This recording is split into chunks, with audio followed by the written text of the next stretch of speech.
Ke informasi selanjutnya, pemirsa, Gunung Merapi di perbatasan Yogyakarta dan Jawa Tengah juga ikut erupsi. Meski khawatir dengan awan panas, petani di lereng Gunung Merapi tetap beraktivitas seperti biasa.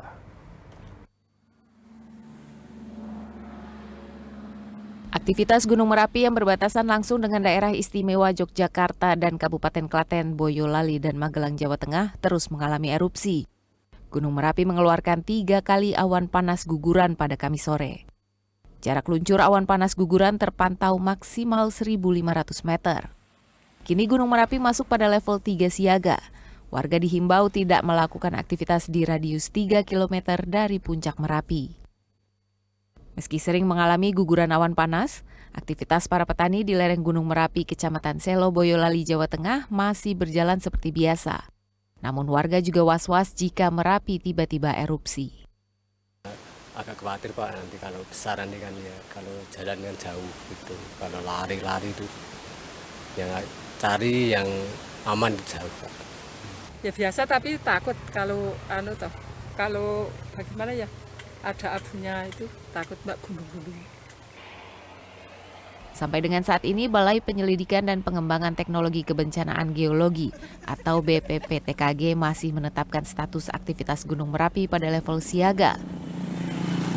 Potensi bahaya saat ini berupa guguran lava dan awan panas pada sektor selatan barat daya, meliputi Sungai Boyong sejauh maksimal 5 km, Sungai Bedok, Krasak, dan Bebeng sejauh maksimal 7 km. Pada sektor tenggara meliputi Sungai Woro sejauh maksimal 3 km dan Sungai Gendol 5 km. Sedangkan lontaran material vulkanik bila terjadi letusan eksplosif dapat menjangkau radius 3 km dari puncak. Masyarakat diminta tetap berhati-hati dan waspada dengan aktivitas Merapi. Joko Laksono, Boyolali, Jawa Tengah. Untuk mengetahui informasi terbaru erupsi Merapi, kita terhubung dengan Balai Penyelidikan dan Pengembangan Teknologi Kebencanaan Geologi BPPTKG Yogyakarta. Selamat sore, Pak Agus Budi Santoso. Selamat sore, Mas. Baik, Pak, hingga sore hari ini sudah berapa kali tercatat Merapi erupsi, Pak? Ya, untuk hari ini erupsinya masih intensif. Jadi kejadian awan panas pada hari ini mencapai baru 1 kali, tapi gugurannya sudah mencapai 87 kali. Dan ini termasuk tinggi, namun tidak setinggi ketika tanggal 21 ya dan tanggal 15. Baik. Jadi aktivitas saat ini kembali seperti sebelum tanggal 19 dan 21 dengan tingkat erupsi yang tinggi.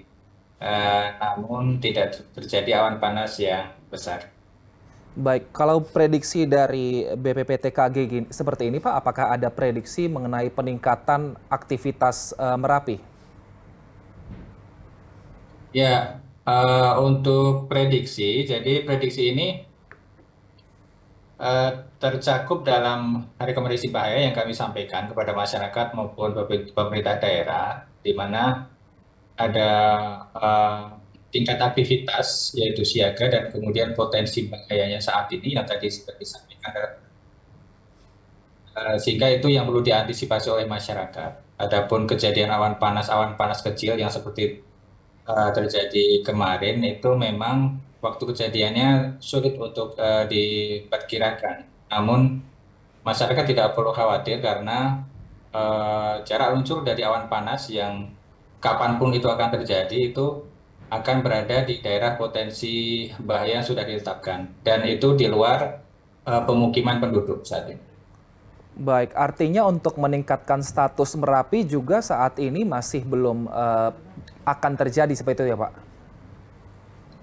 Belum. Jadi untuk saat ini daerah potensi bahaya ini masih jauh dari pemukiman dan itu masih masuk kriteria dari status siaga.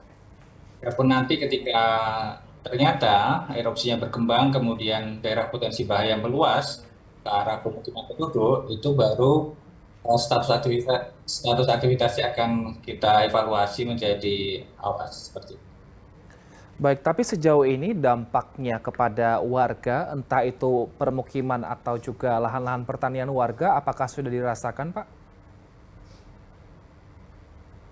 Untuk dampak sesaat dari abu vulkanik ini memang cukup mengganggu bagi masyarakat dan erupsi ini sudah berlangsung 3 tahun ya dan awan panas juga sudah sering terjadi sehingga petani di sekitar Merapi sudah terbiasa dengan aktivitas seperti ini eh, dan ini dalam jangka panjang tentu akan mengembalikan kesuburan dari eh, tanah di sekitar Merapi yang memang terkenal kesuburannya. Baik, memang ini sudah 3 tahun sehingga membuat warga ini sudah terbiasa. Tapi kan satu sisi juga warga harus waspada, Pak. Jika terjadi erupsi ini lebih besar terjadi di sana. Nah, seperti apa sosialisasi dari pihak BPPTKG sendiri kepada masyarakat di sana jika sewaktu-waktu erupsi terjadi dalam tingkat yang lebih besar, Pak?